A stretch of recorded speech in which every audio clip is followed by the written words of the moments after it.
네, 마태복음 11장 2절에서 6절 같이 읽습니다. 요한이 옥에서 그리스도께서 하신 일을 듣고 제자들을 보내어 예수께 여짜오되 오실 그이가 당신이오니까 우리가 다른 일을 기다리오니까 예수께서 대답하여 이르시되 너희가 가서 듣고 보는 것을 요한에게 알리되 맹인이 보며 못 걷는 사람이 걸으며 나병 환자가 깨끗함을 받으며 못 듣는 자가 들으며 죽은 자가 살아나며 가난한 자에게 복음이 전파된다 하라. 누구든지 나로 말미암아 실족하지 아니하는 자는 복이 있도다 하시니라. 아멘. 오늘 예수 그리스도의 시리즈 계속 네 번째인데요. 우리 주 예수 그리스도 이런 제목으로 함께 말씀을 나누겠습니다.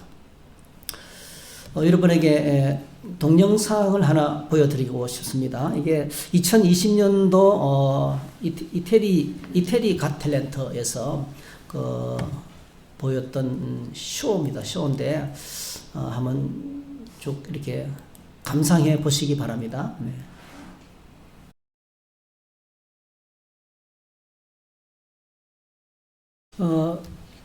뭐 여러 가지 생각을 하셨을 거예요. 참 놀랍죠. 네, 집중력이 대단하고 사실 원리는 되게 간단해요. 네, 무게 중심을 계속 잡아 나가는 거죠. 네, 전체 무게를 바닥에 흩어져 있는 나뭇가지를 쭉 깃털부터 시작해가지고 정말 쓸데없는 너무 작은 깃털이지만은 그게 전체의 평화를 유지해요. 그렇죠? 그래서 계속 무게 중심을 잡아 나가는 거죠. 그리고 맨 마지막에 그 깃털 하나를 제거하니까 다 무너지잖아요. 그죠? 그래서 하여튼 땅바닥에 그냥 널브러져 있던 그 보잘것없는 나뭇가지가 이 훈련된 여인에 의해서 기가 막힌 작품이 되는 거죠. 사람들의 감탄을 자아내는 그런 작품이 되는 과정을 저희들이 지켜봤습니다. 저는 이걸 보면서 오늘 저희들이 예수 그리스도에 대해서 묵상하면서 두 가지를 생각했어요. 첫 번째는요, 우리 삶의 중심 잡기가 참 중요하다. 네. 신앙생활에 정말 중요한 것이 중심을 잡는 구분하는 것입니다. 신앙생활은요, 예수 그리스도를 중심에 모시고 사는 것입니다. 우리 한번 같이 읽어볼까요? 시작. 신앙생활은 예수 그리스도를 중심에 모시고 사는 것이다. 네. 우리 삶이 그렇게 무의미하고 기쁨이 없고 보람이 없는 것은요, 우리 삶에 뭔가 질서가 없기 때문에 그렇습니다. 그렇죠? 우리 삶의 중심이 없어서 그래요. 우리는 너무 목표들이 많아요. 다 가지고 싶어요. 다 이루고 싶어요. 다른 사람이 하는 걸 다 하고 싶어요. 그래서 우리가 얼마나 살만한지 모르겠어요. 근데 원래 우리가 그냥 그 땅에 흩어져 있는 나무 가지처럼, 나무 막대기처럼, 아직 주님 대신 주님의 위대한 질서가 우리 안에 찾아오지 못했기 때문에 은혜가 없고 사랑이 없고 평화를 만나지 못하게 됩니다. 성경은 오늘 저희들에게 이 널브러져 있는 이 나무 막대기와 같은 우리의 삶에 질서를 부여함으로 아름답게 만들어가는 하나님의 위대한 창조 이야기로 시작이 됩니다. 그래서 여러분 창세기를 펼치면 하나님의 창조 이야기가 시작되는 거죠. 우리 한번 성경을 좀 찾아봤으면 좋겠어요. 성경을 같이 찾아서 읽는 게 참 중요한 것 같아요. 창세기 1장 한번 펼쳐보세요, 여러분. 자, 1장 1절에서 5절까지 찾기 쉽죠? 네. 맨 첫째. 자, 창세기 1장 1절에서 5절. 같이 읽습니다. 시작. 태초에 하나님이 천지를 창조하시니라. 땅이 혼돈하고 공허하며 흑암이 깊음 위에 있고 하나님의 영은 수면 위에 운행하시니라. 하나님이 이르시되 빛이 있으라 하시니 빛이 있었고 빛이 하나님이 보시기에 좋았더라. 하나님이 빛과 어둠을 나누사 하나님이 빛을 낮이라 부르시고 어둠을 밤이라 부르시니라. 저녁이 되고 아침이 되는 이는 첫째 날이라. 처음에 창조하시기 전에 세상 어떻습니까? 혼돈하고 공허하고 깊은 수면, 깊은 물에 휩싸여 있었습니다. 아무것도 없었어요. 그냥 땅덩어리밖에 없는 거예요. 땅덩어리에 물로 감싸고 있었어요. 그죠? 그런데 이제 하나님께서 창조를 시작합니다. 하나님이 창조를 시작하는 과정은요, 질서를 부여하는 거예요. 제일 먼저 빛을 창조하셨어요. 그죠? 그리고 빛을 창조하시고, 그 다음에 하늘과 땅을 만드시고, 그 땅에 풀과 각종 종류대로 각기 종류대로 씨 맺는 채소와 각기 종류대로 씨 가진 열매 맺는 나무들을 나게 하십니다. 그리고 하늘의 궁창에 해와 달과 별들로 채우시고, 그리고 땅에는요 생물들, 하늘엔 조리들로 채우기 시작합니다. 그리고 마지막 날 있었던 날에 땅의 짐승들과 가축들을 만드시고, 그리고 맨 마지막에 하는 것은 인간을 만드십니다. 하나님의 형상으로 만드시는 거죠. 한번 읽어볼까요? 창세기 1장 26절 28절. 네. 자, 1장 26절 28절 같이 있습니다.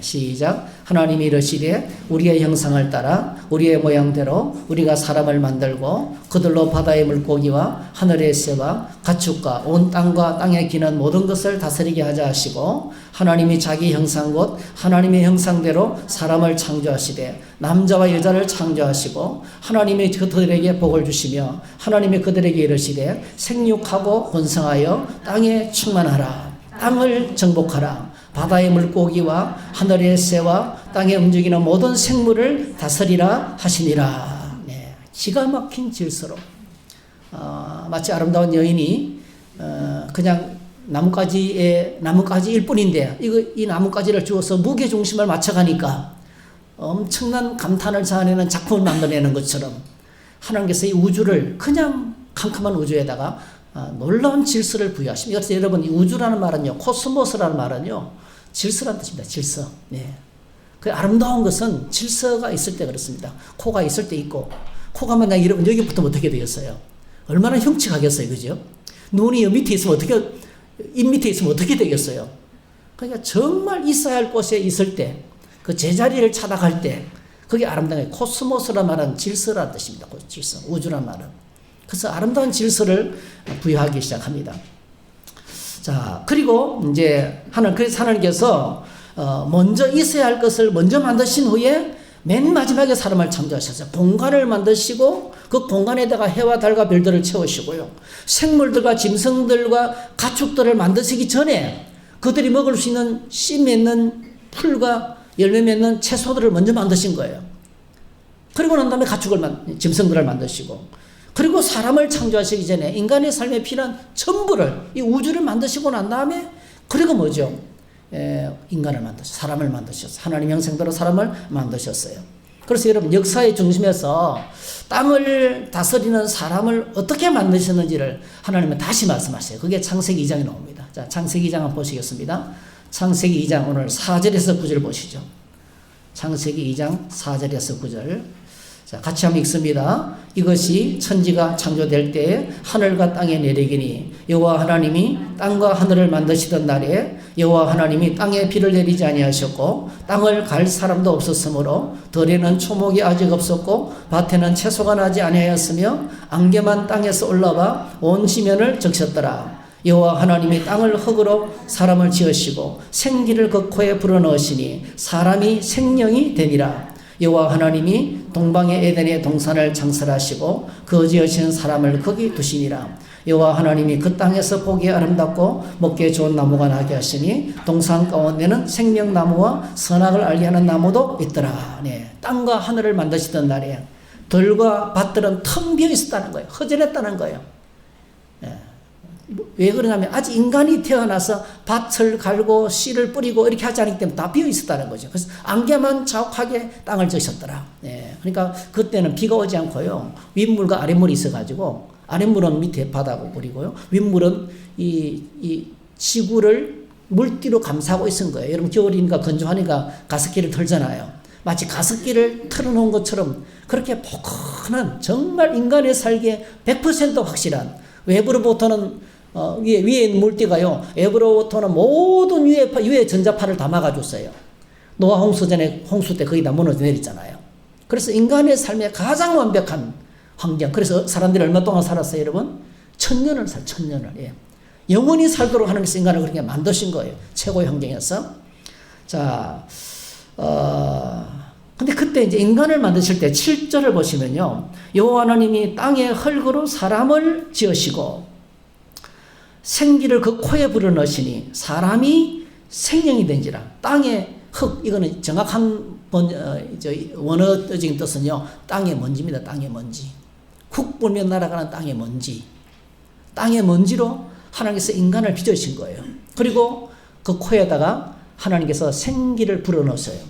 생기를 불어넣으시니까 생명, 이거 영어 버전을 보면 a living being, 살아있는 존재, 살아 움직이는 존재가 된 거예요. 하나님이 생기를 그 코에 불어넣으시니까 비로소 인간이 뭐죠? 흙에서 뭐예요? 흙에서 가치 없는, 아무 의미 없는 나무 막대기에서 뭔가 기가 막힌 작품으로, 네, 하나님께서 인간을 그렇게 만드셨어요. 어떻게 만드셨습니까? 하나님의 형상대로 인간을 지으셨다 그랬습니다. 그래서 여러분, 하나님이 생기를 그래서 이제 이렇게 해서 인간의 역사는 시작되었고, 인류가 이 아름다운 우주를 지배하고 다스리는 주인공이 될 수 있었어요. 그래서 하나님께서 생기를 불어넣으시기 전에는 인간은 그저 땅의 먼지에 불과했습니다. 그러니까 우리의 삶에 하나님이 개입하시기 전까지는요, 오늘 저와 여러분의 삶에 하나님이 개입하시기 전까지는 그냥 우리는 아무 뜻같도 아니에요. 나무 막대기 뿐인 거예요. 땅의 먼지일 뿐이에요. 그냥 인생이 허무하고 허전하고 뭐가 뻥 뚫리고 가슴이 멍하고 보람도 없고 의미도 없고 사는 게 뭔지 모르고 삶의 이유도 모르고 목적도 모르고 그냥 정처 없이 살아가는 떠돌이 인생이 될 수밖에 없다는 거예요. 자, 그런데 예수 그리스도께서 오늘 우리의 의미 없는 삶에 새로운 질서를 불어넣으시기 위해서 이 땅을 찾아오셨습니다. 그래서 누구든지 예수 그리스도를 만나면 그저 바닥에 널브러져 있던 나무 막대기들이 사람들의 감탄과 박수를 자아내는 그 엄청난 작품으로 거듭나게 되는 거예요. 오늘 우리가 읽었던 이 본문의 말씀도 그렇게 본문을 읽어 나가야 됩니다. 이런 맥락에서 이 세례요한이 감옥에 갇힌 사건을 이해를 하셔야 된다고요. 역사의 주인 되시는 예수 그리스도께서 구약의 마지막 선지자인 세례요한을 통해서 이 땅에 소개되었습니다.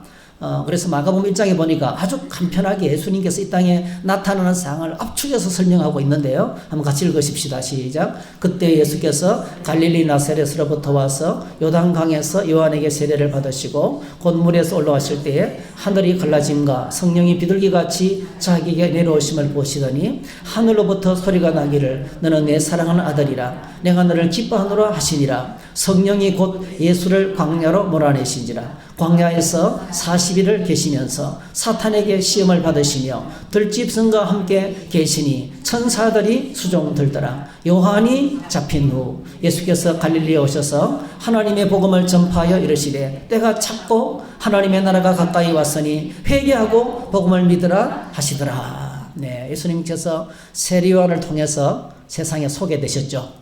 세례를 베푸시는 예식을 통해서 그 순간에 하늘이 열리면서 성령이 그 비둘기같이 예수님께 머리에 임하시면서 하늘이 열리면서 음성이 들렸어요. 그죠? 이는 내 사랑하는 아들이요 나의 가장 기뻐하는 자니라. 그러니까 성부, 성자, 성령이 동시에 지금 한 곳에 임재하신 거죠. 세례요한을 받을 때. 그러면서 이제 세례요한을 통해서 보라 세상들을 지고 가는 하나님의 어린 양이로다. 나는 그의 신발끈도 풀기에 감당하지 못한 종이다. 나는 물로 세례를 베풀지만 내 뒤에 오시는 그분은 성령으로 세례를 베풀 것이다. 그분이 바로 우리가 목이 빠지도록 기다리는 하나님이 약속하신 메시아다. 이렇게 세례요한이 소개했던 거예요. 자, 소개하고 그 사명을 마치자 오늘 본문에 중요한 것이 14절이에요. 요한이 잡힌 후에. 네, 요한이 잡힌 후에 예수님을 역사의 무대로 소개한 세례요한은 그 뒤에 헤롯 왕과에게 직격탄을 쏘다가 그의 이제 결혼을 잘못한 거에 대해서 동생 아내를 뺏어왔잖아요. 네. 정치적인 야망에 눈이 찬 두 사람이 짝짝동원이 돼서 본처를 황후를 쫓아내고 동생의 아내 빌립 그도 왕입니다. 분봉왕 동생의 아내를 자기 아내로 뺏어왔어요. 네. 아무도 말할 수가 없어요. 절대 권력이기 때문에. 근데 세례요한은 뭐죠? 거기 잘못됐다고 직격탄을 쏘았습니다. 그러니까 헤로디아가 미워서 못 견디겠죠? 감옥에 들어갔어요. 자, 세례요한이 잡힌 후에 그때부터요 예수께서 공생의 사역을 시작하십니다. 그러니까 역사의 주인공이 지금 바뀌는 거죠. 사역의 방향이 바뀌는 거죠. 지금까지는 세례요한이 사역하다가 세례요한이 예수님을 소개하고 공적인 사역을 시작하면서 예수님께서 드디어 천국 복음을 전파하기 시작하신 겁니다. 네. 감옥에서 그래서 예수님께서 이 땅에 오셔서 어떤 일을 하셨습니까? 그때부터 하신 일을 소개하고 있는데 오늘 본문에 자, 본문에 보니까, 자, 2절에서 1절에 보니까, 요한이 오겠어 그리스도이시께서 하신 일을 듣고 제자들을 보내어서 예수께 여짜오기를, 오실 그이가 당신입니까? 우리가 다른 일을 기다려야 됩니까? 예수님께서 대답하여 이르시되, 너희가 가서 듣고 보는 것을 요한에게 알리되, 맹인이 보며 못 걷는 사람이 걸으며 나병한 자가 깨끗함을 받으며 못 듣는 자가 들으며 죽은 자가 살아나며 가난한 자에게 복음이 전파된다 하라 했어요. 그러니까 감옥에서 세례요한은 예수 그리스도를 기다렸습니다. 자기가 이렇게 용감하게 불의한 세례가 맞서서 싸우고, 그리고 회개의 세례를 베풀었는데, 그리고 뭐죠? 마침 하나님께서 약속하신 그 메시아를 자기가 소개했는데, 그 메시아가 바로 뭡니까? 구원자잖아요. 구원자. 감옥에 갇힌 자기도 구원해 줄 것을 믿었어요. 아무리 기다려도, 그리고 여러분 예수 그리스도하고 세례요한은 가까운 친척이에요. 네. 육촌간입니까? 육촌간. 네. 친척간입니다. 이래요. 그런데 예수님은 신망도 하지 않았어요. 그냥 자신의 일을 묵묵히 하고 있었습니다. 요한이 감옥에서 자신의 운명이, 자신의 죽음이 성큼성큼 다가오는 것을 느끼면서 불안해서 제자를 보내는 거예요. 예수님, 내가 당신을 세상의 메시아로 소개했는데 정말 당신이 메시아가 맞습니까?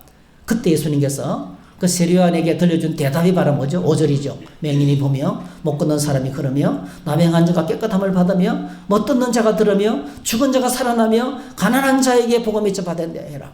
예수님께서 이 땅에 오셔서 의미 없는 인생들에게 새로운 질서를 부여하면서 어떤 일을 하셨냐는 거예요. 이런 일을 했다는 거예요.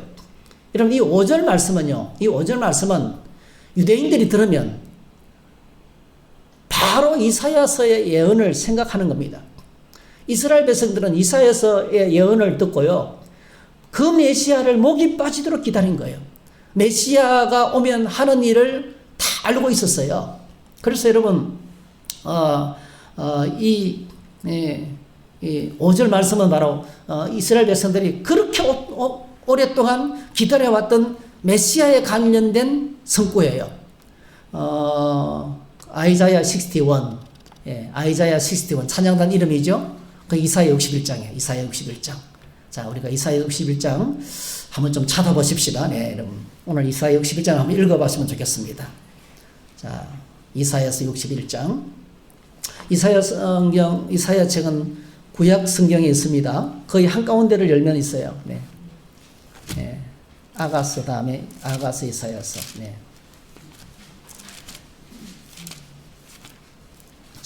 제 성경책은 1042페이지입니다. 네. 1042페이지. 네. 네. 61장이 길지 않기 때문에요.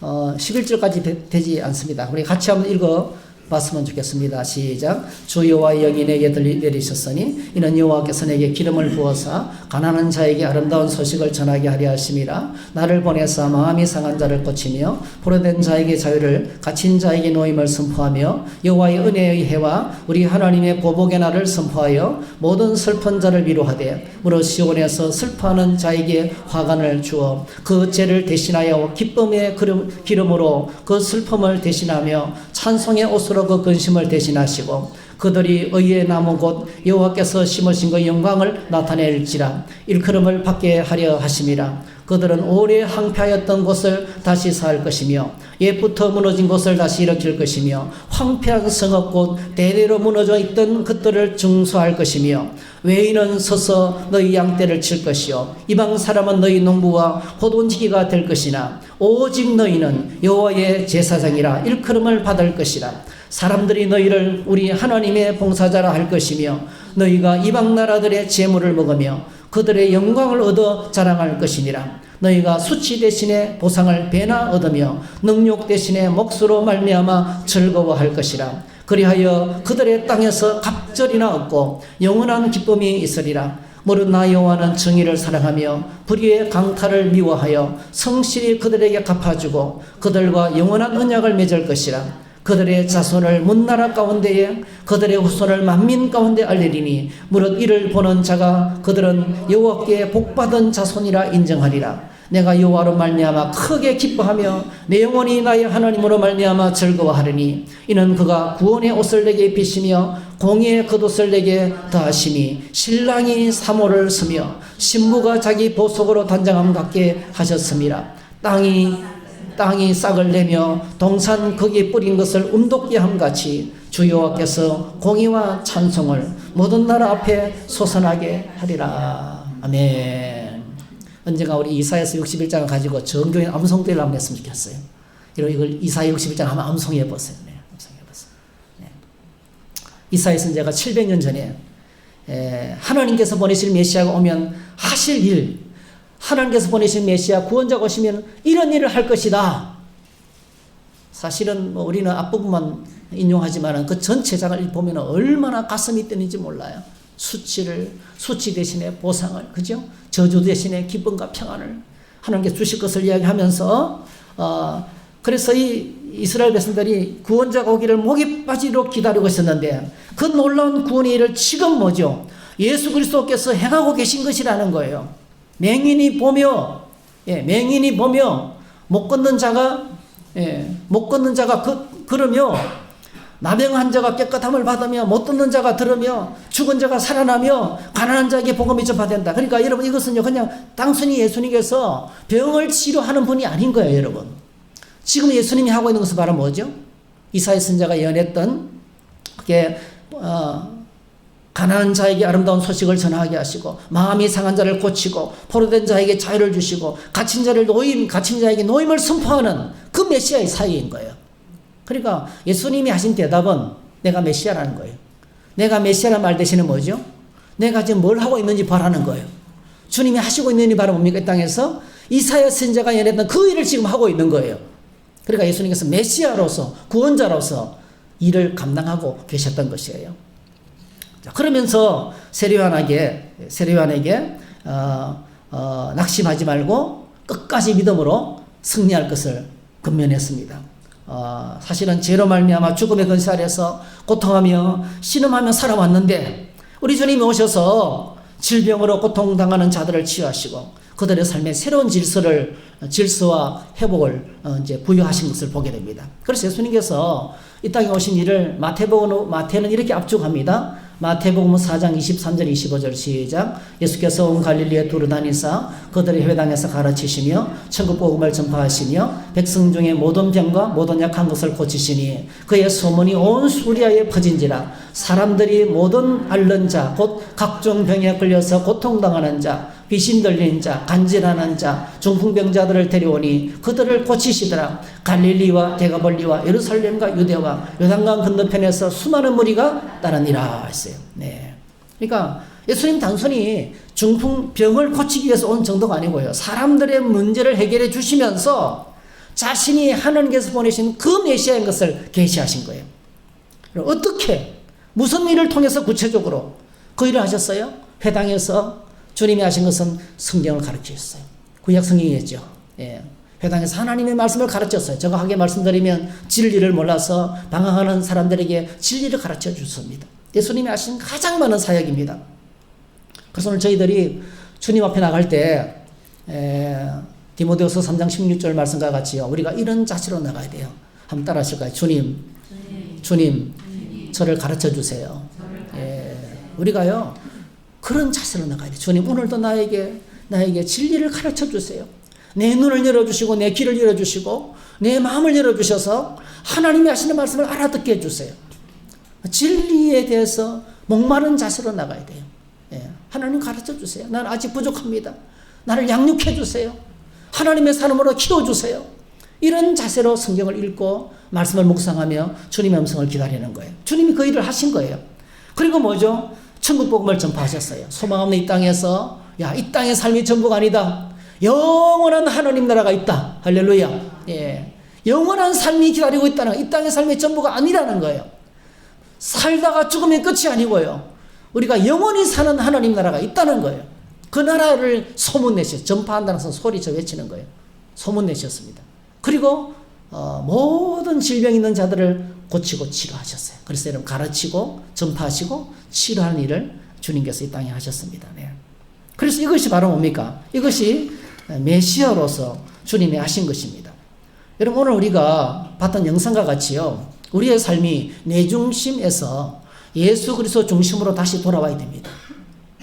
내 중심에 살면서 이 예수 그리스도 중심의 삶으로 돌아와야 됩니다. 그래야 내 삶에 아름다운 질서가 회복됩니다. 내 중심으로 살면요, 내가 계획하고 내가 선택하고 내가 결정해놓고, 잘 들었어요. 내가 선택하고 내가 계획하고 내가 결정해놓고 잘 안 되면 하나님 원망을 하는 거예요. 불평합니다. 얼마나 모순됐어요. 우리가 어떤 일을 할 때요, 하나님의 개입 속에 일을 하지 않잖아요. 다 내가 다 해놔요. 다 내가 계획하고 내가 다 해요. 그런데 어려운 일을 만나면 우리는 뭡니까? 하나님 도대체 나는 뭡니까? 예? 그게 바로 내 중심의 삶이에요. 하나님을 모시고 살지만은 내 중심의 삶을 살아가고 있는 거예요. 그래서 우리 하나님은 모든 것이 합력하여 선을 이루신 하나님인데 내가 무슨 짓을 해도 나를 이뻐하시고 복 주시는 그런 무한 신이 아니라는 거예요. 하나님은 그런 분이 아닙니다, 여러분. 하나님은 영광을 받으시고 하나님은 거룩하시고 하나님은 존귀하시고 하나님은 질서의 하나님이시고 하나님은 우주 만물의 통치자가 되시고 그런 분이셔요. 하나님은 공평하시고 정의로운 분이셔요. 그래서 내 중심의 삶에서 예수 그리스도 중심의 삶으로 다시 돌아와야 됩니다. 자, 어떻게 돌아갈 수 있을까요? 이게 쉽지 않습니다. 사도 바울이 고백했어요. 갈라디아서 2장 10절 다 같이 읽습니다. 시작. 내가 그리스도와 함께 십자가에 못 박혔나니 그런즉 이제는 내가 사는 것이 아니요 오직 내 안에 그리스도께서 사시는 것이라. 이제 내가 육체 가운데 사는 것은 나를 사랑하사 나를 위하여 자기 자신을 버리신 하나님의 아들을 믿는 믿음 안에서 사는 것이라.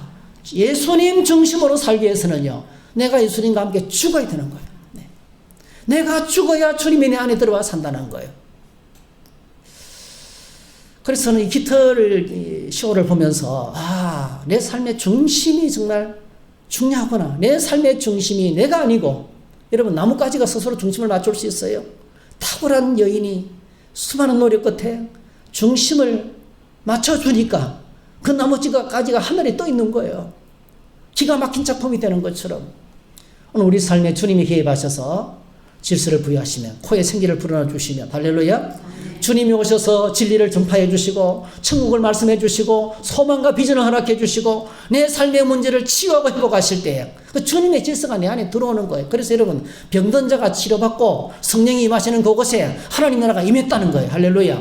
주님의 나라가 개입하셔서 내 삶을 다스리기 시작할 때 내 고집이 있고 내 철학이 있고 내 생각이 있고 내 주관이 있으면 안 되는 겁니다. 하나님 나라의 맛을 못 보는 겁니다. 그래서 여러분 철저하게 내 중심의 삶에서 예수님 중심의 삶을 살아야 되겠다는 이 결단이 있어야 되겠어요. 그래서 여러분 오늘 세례요한에게 예수님이 들려주신 대답이 바로 뭡니까? 너는 거기까지 했지만 너가 역사의 주인 되신 예수님을 소개했잖아. 너는 감옥에 갇혔지만 지금 하나님 나라가 하나님의 뜻대로 너무 멋있게 잘 진행되고 있다. 그죠? 그러니까 낙심하지 말고 실족하지 말아라. 그 말씀인 거예요. 역사의 주관자가 되시고 정신이 되시는 예수 그리스도를 바라보라는 그 메시지가 이 말씀 속에 있습니다. 그 다음에 두 번째로 제가 느꼈던 생각은요, 경건의 연습이에요. 이 여인이 깃털 공연을 하기까지 얼마나 많은 시간 동안에 시작하고 연습을 했을까요? 그렇죠? 여러분 똑같습니다. 경건한 삶은 하루아침에 이루어지지 않습니다. 여러분 교회 출석한다고 바로 천국에 임하는 것은 아닙니다. 여러분 말씀드렸지만 여러분 구원은 전적으로 은혜와 사랑으로 받습니다. 그러나 신앙생활은요, 은혜와 사랑으로 구원받은 우리는 주님의 말씀을 붙들고 하나님의 거룩한 질서가 내 삶의 중심에 들어오기까지, 하나님의 통치가 내 안에 들어오기까지 우리의 노력이 필요하다는 거예요. 엄청난 노력이 필요합니다. 그냥 나뭇가지가 뜨는 게 아니라는 거예요. 얼마나 많은 단련이 떨리지 않고, 그죠? 여인이 자기 몸을 통제하지 않으면 다 무너지는 거예요. 자신의 몸이 통제가 안 되면 그 나뭇가지가 그냥 무너지는 거예요. 그러니까 최소한의 진동을 주기 위해서 자기 몸에서 떨어지는 그 떨림이 그 나뭇가지로 전달되지 않게 해서 얼마나 집중을 하면 초집중을 하잖아요. 그 초집중을 하니까 그렇게 그 나무 꼭대기 이제 이게 나뭇가지가 걸려있는 그런 작품이 되지 않습니까? 여러분 신앙생활도 마찬가지입니다.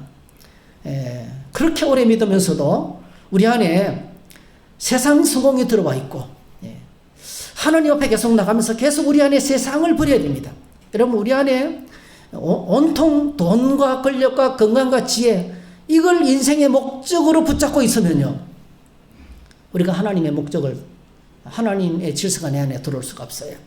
돈과 권력과 지식과 지혜는요, 여러분 분명히 꼭 말씀드립니다. 이건 나쁜 게 아닙니다, 여러분. 돈, 권력, 건강, 지식, 지혜, 하나님 주시는 복입니다, 여러분. 이건 하나님 주시는 복이에요. 그러나 분명한 것이 있어요, 여러분. 이것은 우리의 삶의 목적이 돼서는 안 된다는 거예요. 이것이 목적이 되는 순간에요, 하나님의 자리가 이것이 대체돼 버려요. 우상 숭배로 떨어지는 거예요. 돈과 권력과 지혜와 지식과 명예가요, 이 세상 성공이 그리스도인들에게 목적이 돼서는 안 된다는 거예요.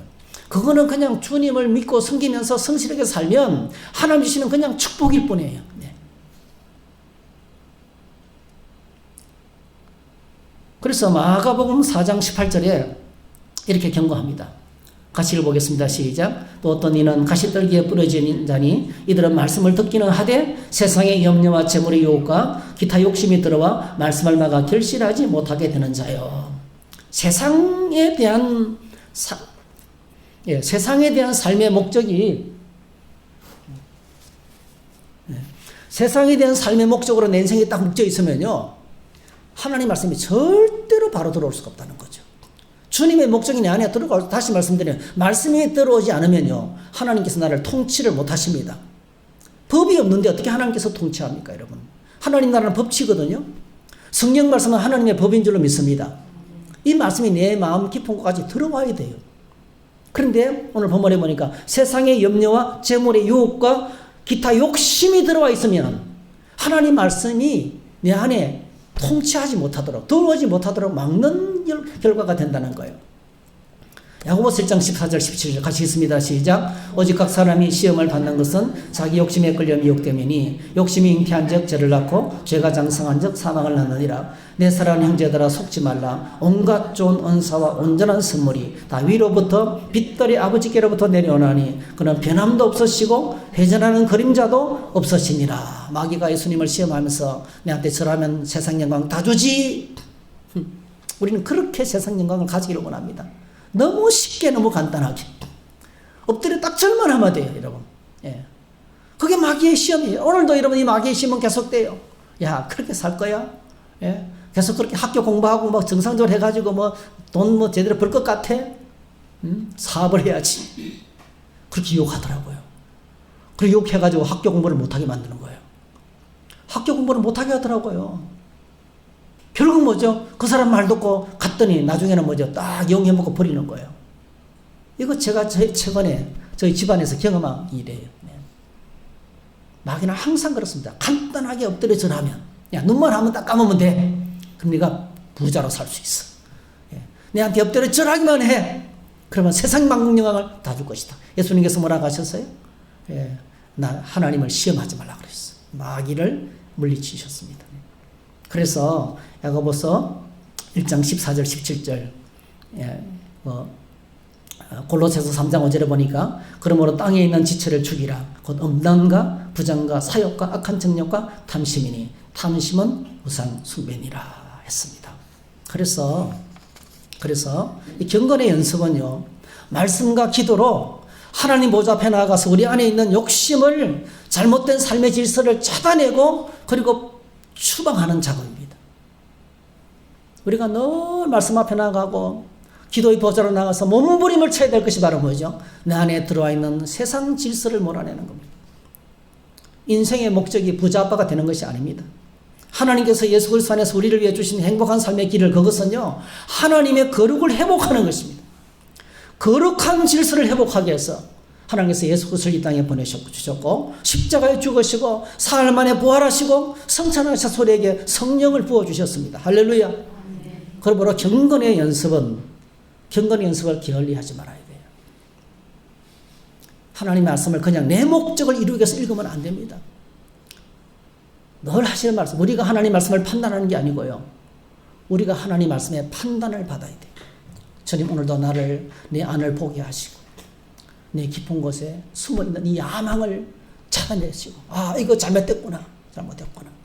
여러분, 인생의 목적이 세상 성공이 절대로 될 수가 없습니다. 여러분, 그거 인생의 목적이 세상 성공에 집착하는 한 이 세상에서 행복한 삶은 불가능합니다. 아무리 가져도. 제가 보니까 그렇더라고요. 먹을 만큼 먹고 있고 잘 자리도 있고 가질 만큼 가졌는데도 늘 부족한 거예요. 늘 소금을 먹은 사람 같아요. 늘 만족이 없어요. 왜 그렇습니까? 내 주변에 내보다 더 잘 되는 사람이 너무 많기 때문에 만족이 불가능합니다. 제가 예전에 말씀드렸잖아요. 세상 욕심, 부흥사들이 자주 하시는 말씀들, 그죠? 온 산의 나무를 다 상치고도 이전 입을 딱 벌리고 있는 시골 부흥 아궁이가 바라보죠. 세상의 욕심이에요. 채울 수가 없습니다. 그게 바로 무적행이에요.